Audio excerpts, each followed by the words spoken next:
¿qué tal? Mi nombre es Diana Gabriela. El día de hoy vamos a ver la fecundación y pues espero que estén muy bien, que se encuentren muy bien. Y pues bienvenidos a lo que es Harper Academia. Aquí yo les voy a dejar mis redes sociales para que me puedan seguir. Y bueno, vamos a comenzar. Esta es nuestra tabla de contenido. Aquí vemos los transportes de gametos y las fases de la fecundación. Ahora, con respecto al transporte de gametos. Primero vamos a definir qué es fecundación. La fecundación se define como el sitio donde va a ocurrir la fertilización. ¿Y qué es la fertilización? Bueno, la fertilización es la unión de los gametos, es decir, el espermatozoide y del ovocito. ¿Cuál es el objetivo de la fecundación? Es meramente formar un cigoto. Ahora vamos a ver el transporte del ovocito. Recordemos que más o menos en el día 14 del ciclo menstrual de la mujer se realiza lo que es la ovulación. La ovulación consiste en la expulsión de un ovocito. Este ovocito va a estar en lo que es en la metafase 2, va a estar pausado en la metafase 2, y va a ser expulsado como un ovocito secundario. Este no ha terminado su segunda división meiótica. Recordemos que, como lo habíamos mencionado, se pausa en la metafase 2 de la meiosis 2.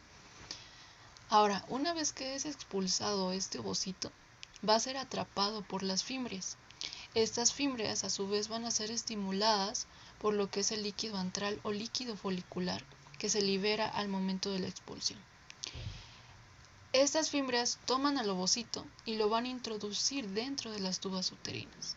Ahora, más o menos antes del día 14, que es cuando se libera el ovocito, las tubas uterinas o trompas de falopio van a recibir un estímulo por los estrógenos, ¿ok?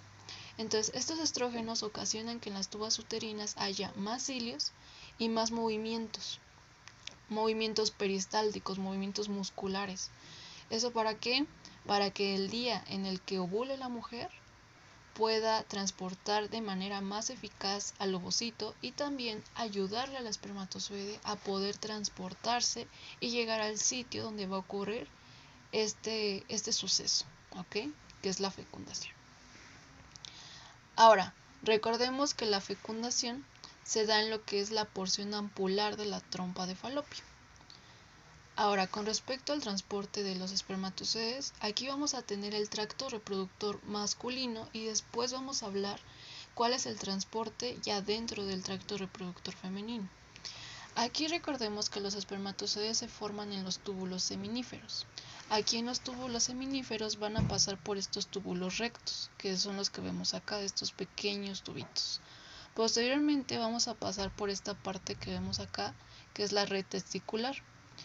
Una vez llegando a la red testicular, pasan por los conductillos eferentes, llegan a lo que es a la cabeza del epidídimo y aquí en el epidídimo se van a quedar un tiempo, porque aquí en el epidídimo se da su maduración fisiológica. Entonces, cuando ocurre un estímulo, pasan los espermatozoides por el cuerpo del epidídimo y finalmente por la cola, finalizando en el conducto deferente. Ese conducto deferente va a pasar por detrás, va a pasar por arriba y después por detrás de la vejiga urinaria. Aquí vemos lo que es el conducto deferente y aquí vemos una porción como más gruesa, más robustita, que corresponde a la ampolla del conducto deferente, que esta ya es como su porción más terminal, o sea, ya la porción final del tubo deferente, conducto deferente. Entonces, esta porción, su conductito, ¿sí?, de esta porción se va a unir con el conducto de esta vesícula, que es la vesícula seminal. Ambos se unen y forman lo que es el conducto eyaculador.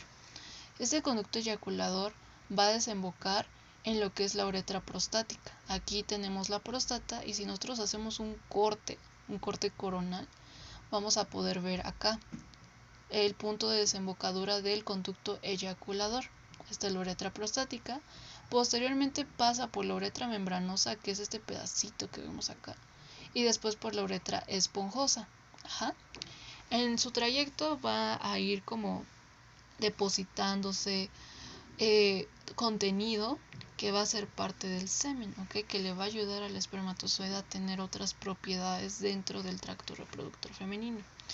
Y finalmente salen por este orificio que es el orificio uretral externo. Ahora, con respecto al transporte de estos en el tracto reproductor femenino, aquí hay que recordar que el hombre va a depositar aproximadamente de 200 a 600 millones de espermatozoides. ¿En qué sitio? Bueno, esto se da en el tercio superior de la vagina, más o menos como por acá. Aquí en la vagina va a depositarse los espermatozoides, ¿sí? Posteriormente estos van a empezar a ascender, van a pasar por el útero y posteriormente van a llegar a las tubas uterinas. Ahora, hay ciertas barreras que pueden experimentar los espermatozoides al momento de entrar en el tracto reproductor femenino.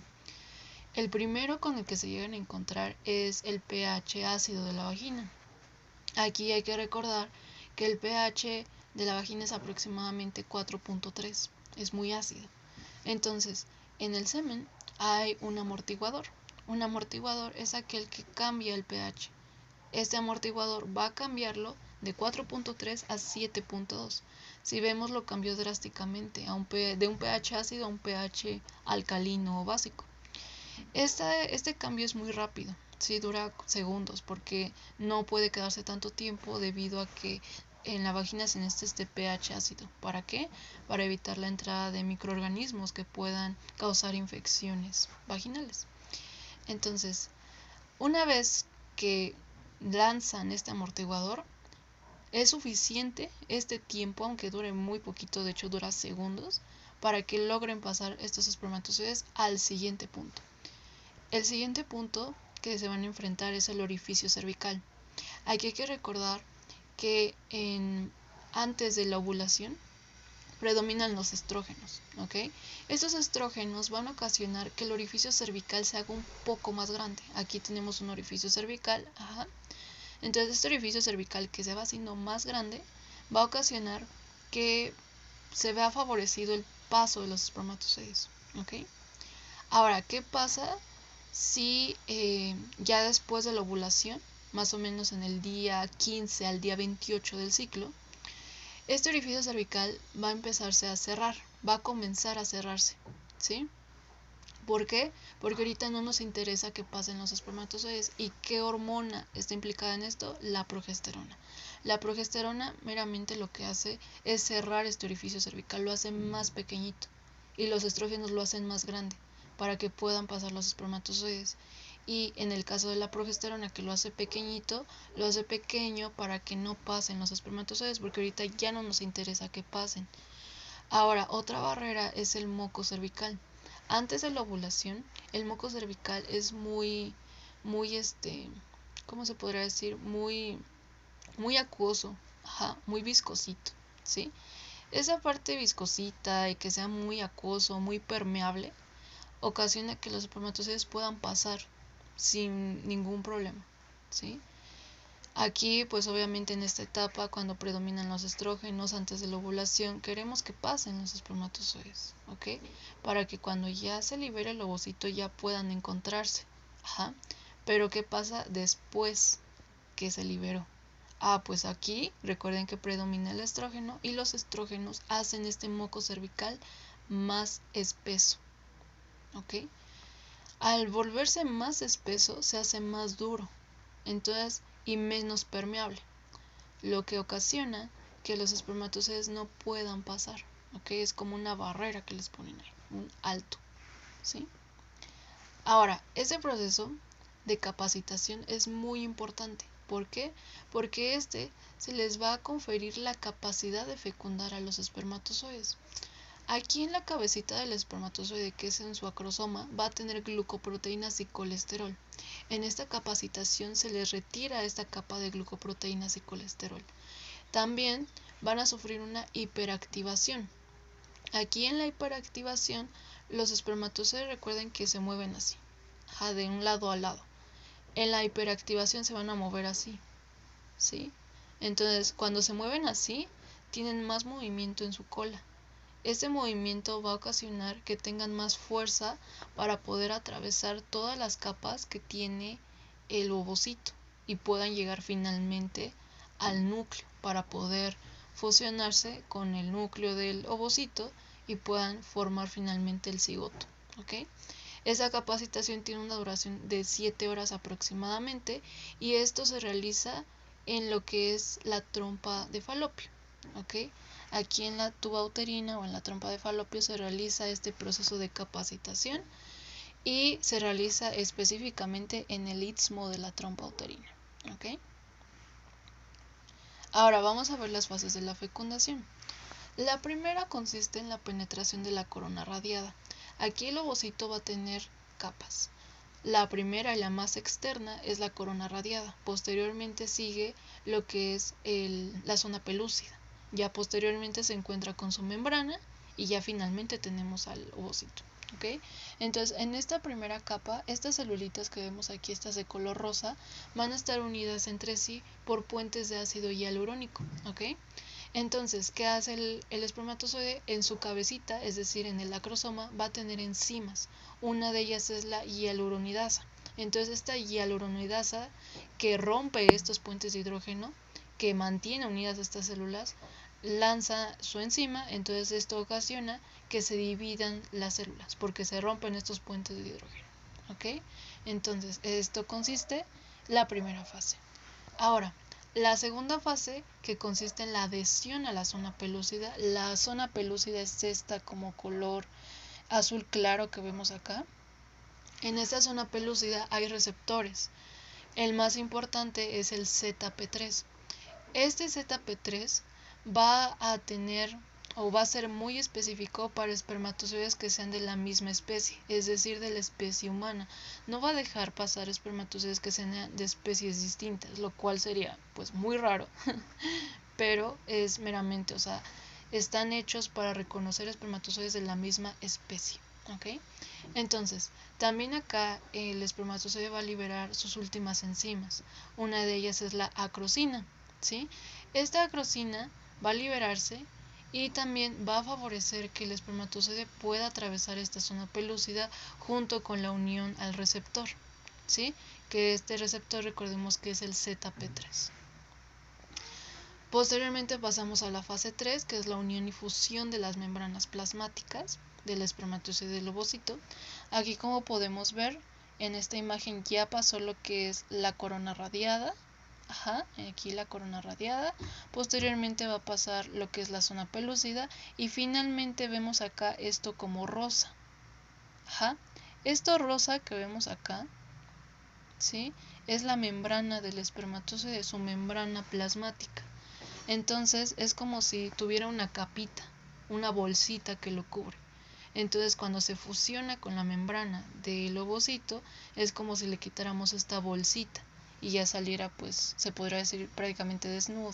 ¿Ok? Entonces aquí esta partita que se ve en azul es el espermatozoide. ¿Ok? Que ya se le retiró su membranita plasmática. Esto se da en el espacio perivitelino. El espacio perivitelino es un espacio que está entre lo que es la zona pelúcida y lo que es la membrana del ovocito. ¿Ok? Entonces hay un espacio. ¿Sí? Entonces en este espacio se da esta fusión de membranas plasmáticas. Esta fusión es mediada por integrinas. Las integrinas son proteínas que nos van a unir algo. ¿Ok? Entonces aquí, ya posteriormente que pasa esto, normalmente ya aquí en esta fase ya pierde la cola el espermatozoide. Y recordemos que en la cola está la vaina mitocondrial. Recuerden que solo heredamos las mitocondrias de nuestra mamá.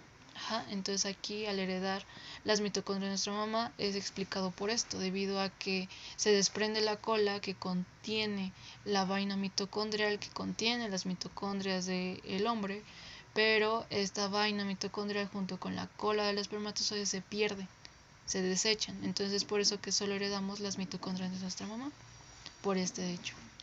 Y finalmente tenemos la fusión de los núcleos. Aquí, una vez que ya el espermatozoide entró en el citoplasma del ovocito, lo va a activar. Esto va a ocasionar que se libere mucho calcio al interior del ovocito.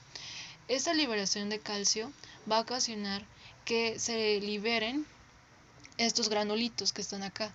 Estos gránulos se les conoce como gránulos corticales. En su interior tienen enzimas. Tienen enzimas y estas enzimas van a liberarse a lo que es a la zona pelúcida, a toda esta parte, ¿no? En la zona pelúcida van a desactivar estos receptores ZP3. ¿Para qué? Para que ya no pasen más espermatozoides, ¿ok? Ahora, cuando también entra el espermatozoide al ovocito, va a ocasionar que el ovocito reanude su división meiótica. Es decir, recuerden que está pausado en la metafase 2 y posteriormente la va a reanudar. Va a reanudar sus divisiones meióticas y va a terminar su meiosis 2. Y aquí ya se dice que es un óvulo, o sea, un gameto maduro, ¿sí? Posteriormente también el espermatozoide va a reemplazar sus protaminas por histonas. Recuerden que las histonas son proteínas que se van a encargar del empaquetamiento de ADN. Y entonces en el caso del espermatozoide no hay histonas, sino hay protaminas. Pero en este momento se cambian las protaminas por las histonas. Posteriormente se fusionan o se van formando estos pronúcleos masculinos y también se forma el pronúcleo femenino. Y la reacción de zona es lo que explicamos de la liberación de los gránulos corticales. Y aquí tenemos una imagen, aquí ya se está formando el pronúcleo masculino, aquí